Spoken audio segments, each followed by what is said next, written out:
Alright, so today we're going to be talking about the 3.5 live stream. We're going to be glossing over the events and all of the actual content stuff really quickly, because I know a lot of you either know of it already or this is something that can be summed up really quickly. And then we're going to be talking about the banners, which is going to take up a lot more of the time, and we're going to be talking about a lot of the weird things that I guess you could say I did not expect for the 3.5 live stream. This is probably the most holy crap type of moments where I'm like, really? They did that? But we're going to be talking about that in a quick second. But before we get into that, make sure to leave a sub and a like on the video if you're enjoying the Genshin content. I cover Genshin, Honkai, and Honkai Star Rail.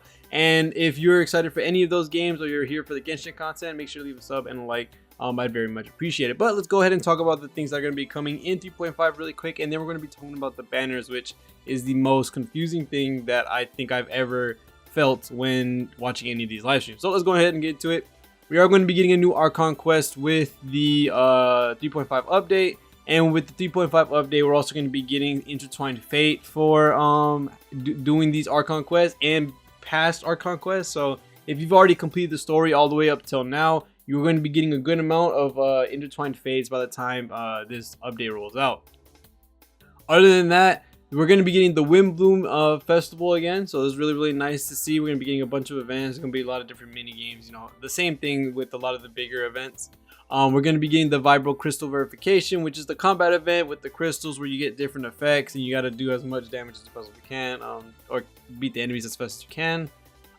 Fungus Mechanicus, which is the Pokemon event basically. I love this event, I'm not going to lie, so I can't wait for it to come back.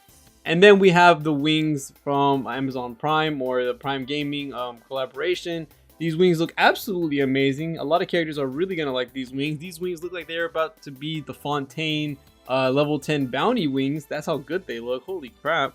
But yeah, these look really nice. Now let's get into the banners, which I think a lot of people want to know about and a lot of people want to, you know, basically talk about. Our first part of the banners was basically correctly guessed, which was Dehya and Sinnoh. This was very foreseeable because Dehya is a Sumeru character, and the oldest character that's not Tighnari is Sinnoh, because Tighnari is a standard banner 5-star. Now the thing about this rate up is not that it's Sinnoh coming back after, you know, it hasn't been that long, I guess you could say, from his release. It's the fact that Dehya, right, the new 5-star Pyro unit, is going to end up being on the standard wish banner in 3.6. So if you don't summon on Dehya now, she will end up being in the 3.6 standard banner update, or 3.6 standard banner.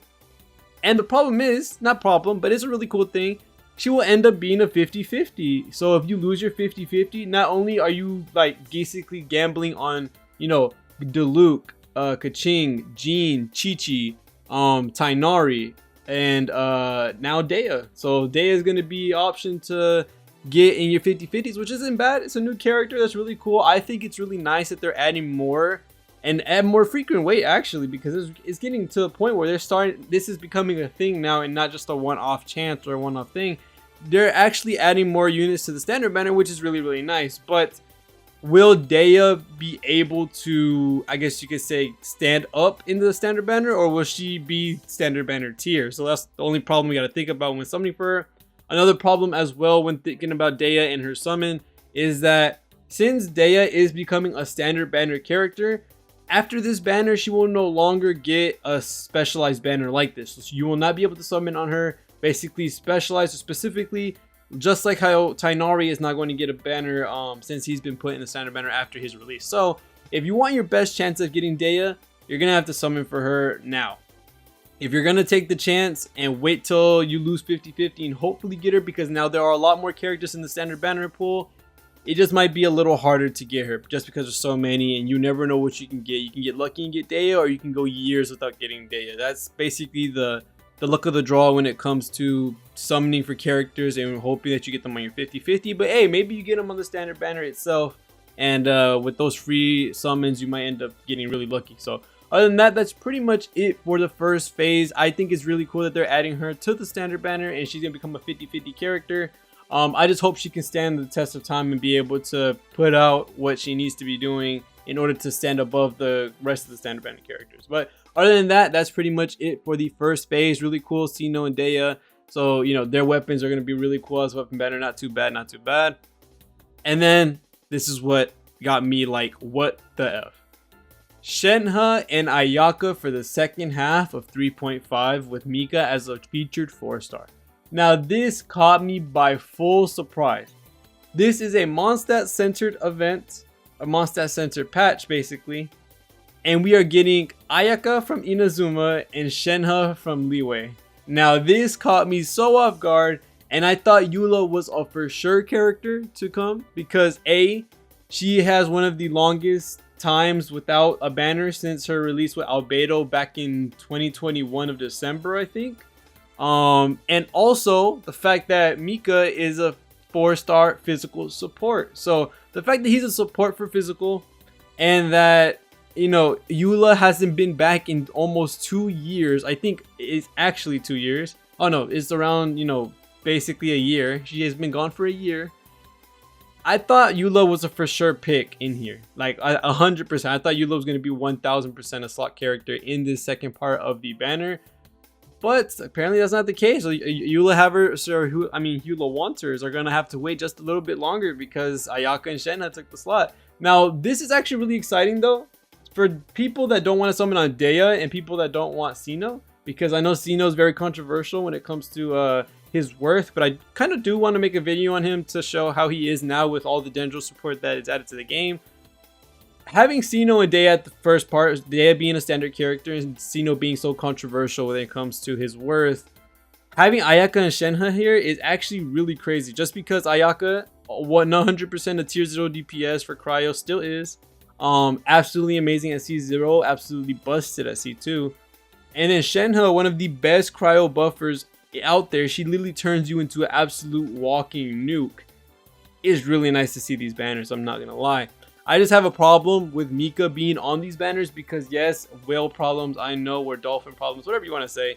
For people that already have Shenhe and Ayaka like myself, it sucks to see Mika was on, you know, that banner. Although probably anyway, no matter what combination of banners they would have put, I would have still had to summon on a banner for 5 stars that I already have. But I 100% am not going to be able to see C6 Mika due to the fact that they're on these banners that I just don't need any more constellations of. Shenhe would be nice, but Ayaka, I have her C2 and there's just no point. So other people that are going for Ayaka are going for Shenhe. Mika looks like he's going to be really cool for Eula comps and other physical comps, so we'll see what he can bring. But yeah, these are some really cool banners, really cool additions that we did not expect in this time around for version 3.5, especially with phase 1 being Dehya going into the standard banner. That was nowhere to be seen, and them bringing Ayaka up and Shenhe up out of nowhere when I thought it was going to be something like what is it called, Albedo and Eula, or Eula and Klee, or Eula and Venti. I expected something like that wholeheartedly because of the Mondstadt Center stuff.